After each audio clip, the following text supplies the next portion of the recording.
प्रधानमंत्री नरेंद्र मोदी हरियाणा आ रहे हैं और ऐसे में बीजेपी की बैठकों का दौर जारी है। हमारे साथ प्रदेश अध्यक्ष मोहनलाल बडोली है।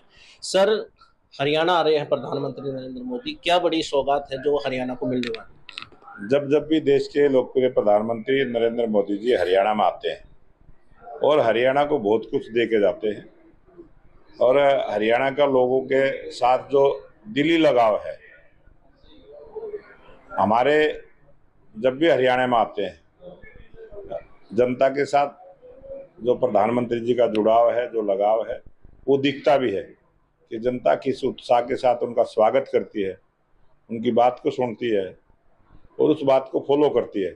ये हरियाणा की जनता का पूरी तरह से देश के प्रधानमंत्री नरेंद्र मोदी जी की हर बात को मानने वाले और प्रधानमंत्री नरेंद्र मोदी जी हरियाणा में जो तीसरी बार हरियाणा में भाजपा की सरकार बनी है, इस सरकार के कामों को और गति देने के लिए यहाँ आ रहे हैं और बहुत बड़ा काम जो हरियाणा में पहला एयरपोर्ट बनेगा। आज तक हरियाणा में एयरपोर्ट नहीं था, उसकी शुरुआत हिसार में होगी और महाराजा अग्रसेन के नाम से एयरपोर्ट का जो निर्माण हुआ है उसकी शुरुआत 14 अप्रैल को बाबा भीमराव अंबेडकर भारत रत्न उनकी जयंती के अवसर पर होगी और जनता से सीधा संवाद भी करेंगे। और उसी दिन यमुनानगर में दोपहर 11 बजे एक पावर प्लांट का आधारशिला रखेंगे, जिससे हरियाणा प्रदेश के प्रत्येक वर्ग को 24 घंटे बिजली उपलब्ध रहेगी। आज बैठक है, बड़े बड़े नेता आ रहे हैं, इसी को लेकर चर्चा है। आज की जो बैठक है ये सबको जिम्मेवारी दी जाएगी और ये कामकाजी बैठक है और ये प्रधानमंत्री नरेंद्र मोदी जी का जो आगमन है उसकी तैयारी हेतु ये एक बैठक आज रहेगी।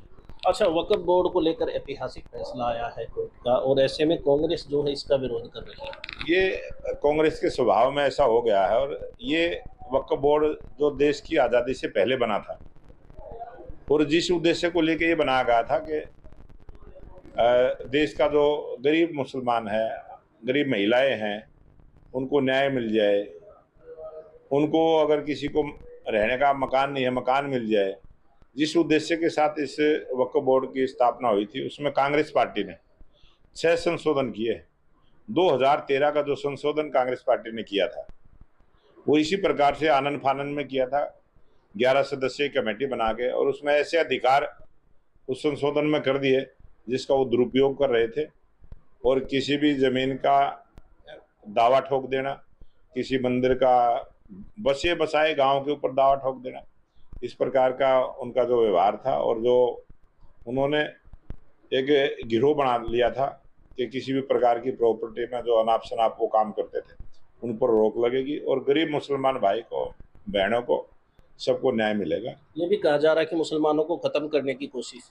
ये जो गरीब मुसलमान भाई हैं उन गरीब मुसलमान भाइयों के लिए ये एक वरदान साबित होगा और उनको बसाने का, उनको सम्मान देने का ये संशोधन बिल जो पास हुआ है ये आने वाले समय में सब इसका समर्थन, आज भी 50% आबादी मुसलमान भाइयों की जिन्होंने इस संशोधन विधेयक बिल का समर्थन किया है। तो ये थे प्रदेश अध्यक्ष मोहनलाल बडोली। इन्होंने स्पष्ट किया है कि वक्फ बोर्ड को लेकर जो फैसला आया है वो ऐतिहासिक है और इससे मुस्लिम समुदाय को फायदा ही होगा। इंडिया न्यूज़ के लिए रोहतक से दिनेश कौशिक। और पानीपत में केंद्रीय मंत्री मनोहर लाल ने ग्रामीणों का समस्याएं सुनी और इस दौरान उन्होंने कहा कि थर्मल प्लांट में नई यूनिट लगाने के लिए हरियाणा सरकार को प्रपोजल बनाने के लिए कहा गया है। राज्य सरकार अगर प्रपोजल बना कर देती है तो केंद्र सरकार नई यूनिट लगाने के लिए तैयार है। मनोहर लाल अब 9 गांव का दौरा कर चुके हैं और वक्फ संशोधित बिल को लेकर के मनोहर लाल ने कहा कि नए कानून से आम जनता बहुत ज्यादा उन्हें फायदा होगा। पहले वक्फ बोर्ड की जमीन का दुरुपयोग होता था। मित्रों, लोकसभा करनाल में अभी मैंने प्रारंभ किया है। बड़े बड़े गांव जितने हैं उनके लोगों को, प्रमुख जो प्रभावी लोग हैं उनकी मीटिंग करके गांव की सब समस्याओं की जानकारी लेना और उस गांव में जो काम आज तक हमने हरियाणा सरकार के नाते से पहले चालू कर रखे वो सब कंप्लीट हुए कि नहीं हुए। केंद्र सरकार से भी अगर कोई इनकी अपेक्षा होती है तो उस अपेक्षा से हम जानकारी लेते हैं और यहाँ के जितने भी काम है उनको कराने का संकल्प हमारा है ही है। लगातार सब गाँव में काम कर रहे हैं अभी तक मेरी 9 गांव में मीटिंग हो चुकी हैं। आगे आने वाले समय में 10,000 से ऊपर की आबादी के सब गांव की मीटिंग इंडिविजुअली जाकर के लूंगा। बाद में फिर क्लस्टर्स में छोटे गांव की मीटिंग लेकर। देखिए, ये वक्त का जो विषय है ये बहुत पुराना विषय है। इसमें जिस प्रकार के कानून उन्होंने बनाए हुए हैं, ये एक तरफा कानून जो जब भी मर्जी आए किसी की भी जमीन को, सरकारी जमीन को, या जिसका कोई वारिस दिखता नहीं है, उनको खाली पड़ी जमीन है और कभी भी उसको वक्फ डिक्लेयर कर देते हैं और बड़ी जमीनों के ऊपर जैसा वक्त के अंतर्गत आई हुई है। लेकिन उसका जो दुरुपयोग है कुछ लोग मिलकर के ही करते हैं। ये जो जमीन है इसका अगर सामान्य जनता के लिए या खास करके मुस्लिम समाज के लिए, उनके बच्चों के लिए, उनकी महिलाओं के लिए जो आवश्यकताएं हैं उसको अगर करते हैं तो समाज का भला इन जमीनों से हो सकता है। एक प्रकार का ये लाखों करोड़, लाखों एकड़ जो जमीन है इसका सदुपयोग जो है वो करना चाहिए। ये नहीं हो रहा था। अब नया वक्फ बोर्ड का जो संशोधित कानून है उस संशोधित कानून के अनुसार इसकी आमदन जो होगी वो समाज के काम में आएगी और जो बहुत पुराने झगड़े पड़े हुए हैं वक्फ बोर्ड के और जो यूजर हैं उनके, वो झगड़े भी समाप्त होंगे। जिसका कब्जा कई कई सालों से है उस कब्जे के ऊपर उसको जबरदस्ती खाली कराने का काम नहीं कर पाएंगे और उसकी सहमति से उस जमीन को वापस लेकर के दूसरे को दे सकते हैं।